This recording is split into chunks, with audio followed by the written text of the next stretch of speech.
Have you ever been called a narcissist? So, like, I'm talking about like in a relationship with a toxic person, you feel like you're crazy, you've been through all of this with another person, and they're calling you a narcissist, and you're like, I'm pretty sure it's you.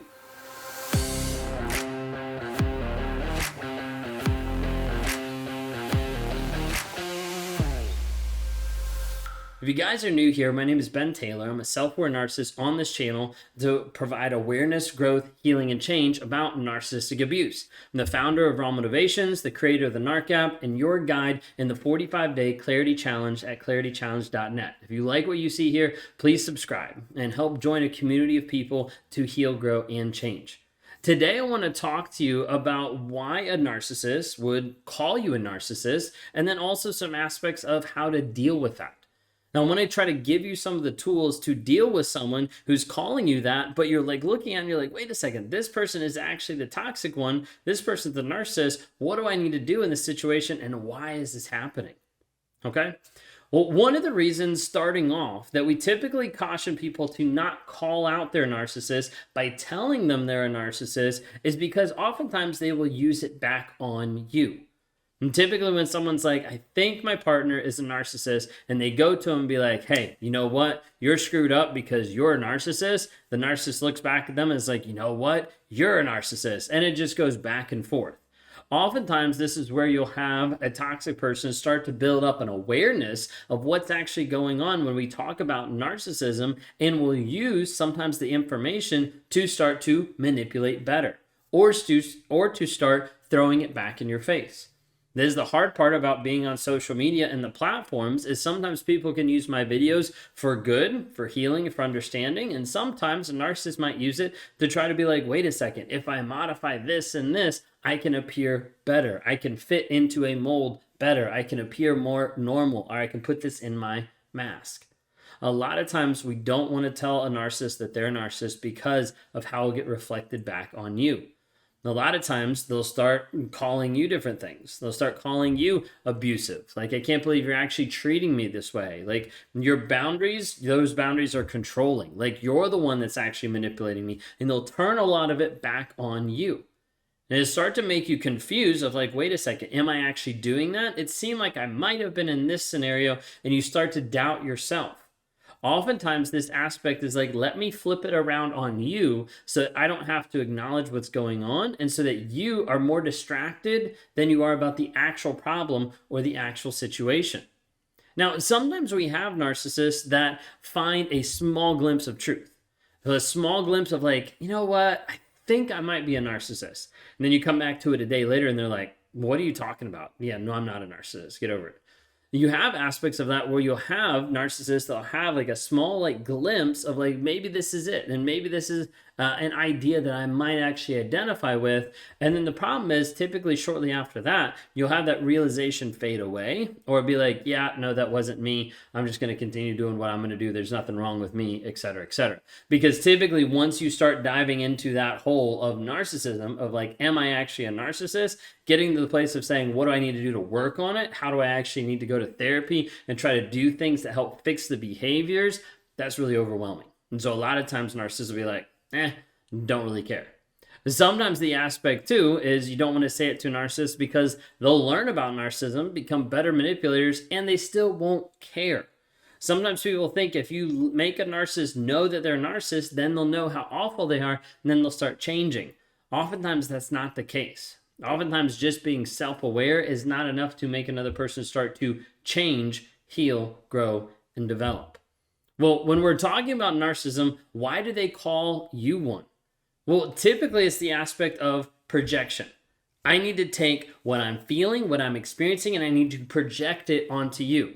I need to have something that happens so that I don't have to feel or experience the emotions, the feelings, the things, and the thoughts that are going on inside, but instead I put it on you. And typically what's happening in this aspect is I can't handle it because of the shame. So like I do something that feels bad because I did something wrong. I feel that shame. As a result, I have to take it in my mind, I have to twist it around, I have to put it back on another person. I can't feel this shame. It wasn't my fault. It was someone else. It was the traffic. It was my wife. It was the dog, whatever it needs to be. It has to go back on someone else because that shame has such a big piece that I'm not able to actually own up to it and say, like, you know what? This is actually what I did. Because a narcissist will experience guilt. I did something wrong, transitions to shame. I am wrong. And as a result, they run away from that because it's incongruent with the mask that they're putting up. You see, oftentimes when they're calling you a narcissist, it has to do with projection. It also has to do with the idea of control. Like, I need to be able to control you. If I'm projecting something onto you, I'm starting off by helping to limit your voice and helping to limit your credibility. Excuse me. The goal is I need to be able to quiet you so that I can look better. I need to be able to bring you down so that I can have better status, better intelligence, better knowledge, better focus, better whatever it might be. I need to bring you down and limit you. So oftentimes when a narcissist is projecting it, they're trying to trap you and keep you like in a box of like, hey, you have to act this way or this is what you are. And then they're able to start controlling the pieces around it. Like I mentioned before, oftentimes a narcissist already knows that they are a narcissist, but they don't want to acknowledge the truth. So at that point, it's like, I know this is what I am, but I'm going to put it on the other person because I don't want to deal with it. I don't want to experience the frustration or the shame or the guilt, the accountability, the responsibility of who I am. Instead, I'm going to put it on another person. Well, then part of the question is, well, what do you actually do when they call you that? Okay. First thing is don't react. That's part of the game. The goal is, hey, you're a narcissist because you're really toxic by having boundaries. And then you get upset about it. That's the game. The game is control of making you react, of making you respond to certain things the way they want you to respond or to get a reaction out of you to show that they're superior. So a lot of times when they're calling you a narcissist, they want a reaction because that reaction will distract you and the conversation from the things that are actually happening on. What is happening there is, one, don't react. Number two, don't get distracted. Okay? Because typically that is the whole goal of let me say, like you say, oh, you're a narcissist. Oh, no, you're a narcissist. Like, let's just keep one-upping each other so that we actually ignore the toxic problem underneath that's destroying the relationship, the honesty, the credibility, the respect, whatever it might be. Oftentimes, narcissists will try to get a reaction out of you and will all try to make a distraction so that you don't hold them accountable for the initial idea or for the initial thing that's happening. There's also an aspect that sometimes you need to respond and be like, you know, that's not true because of X, Y, and Z, or you just know that's not true. Like being very calm in communication, but being like, I know who I am. Like, I'm not a narcissist because of X, Y, and Z. Being confident in that.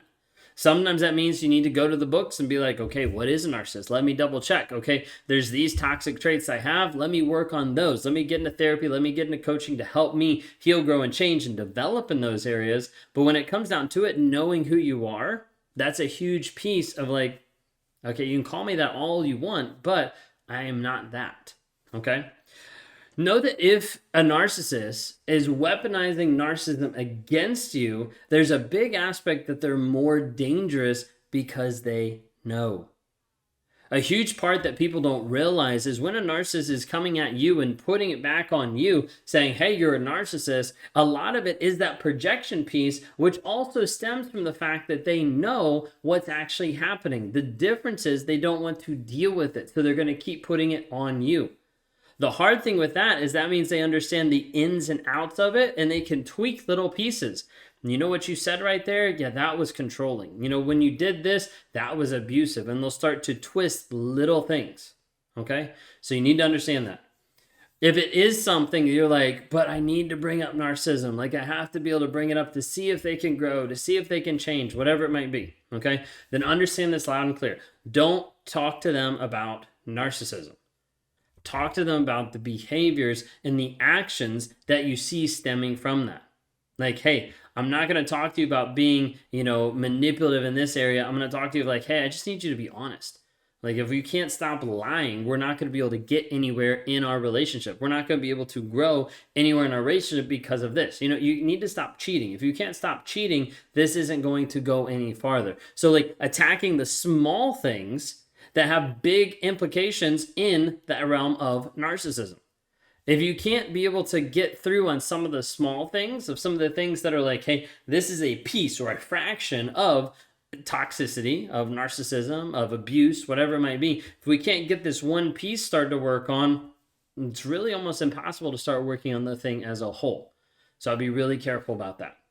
If you're curious or if you want more information about this, would love to have you reach out to the NARC app community. You can go to narcapp.com. NARCAPP. It stands for Narcissistic Abuse Recovery Community, narcapp.com. There is a community of like-minded people that are going through the same stuff.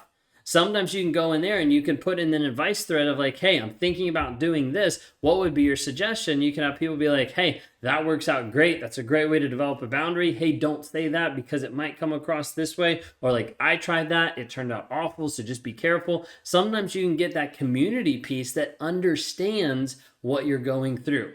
There's also the aspect of courses, of different challenges inside of there, of live coachings, of like weekly things that we have, monthly coaching calls that we have, different things for accountability, a whole lot of stuff that's actually inside there. So check it out. Go to narcapp.com and let us know.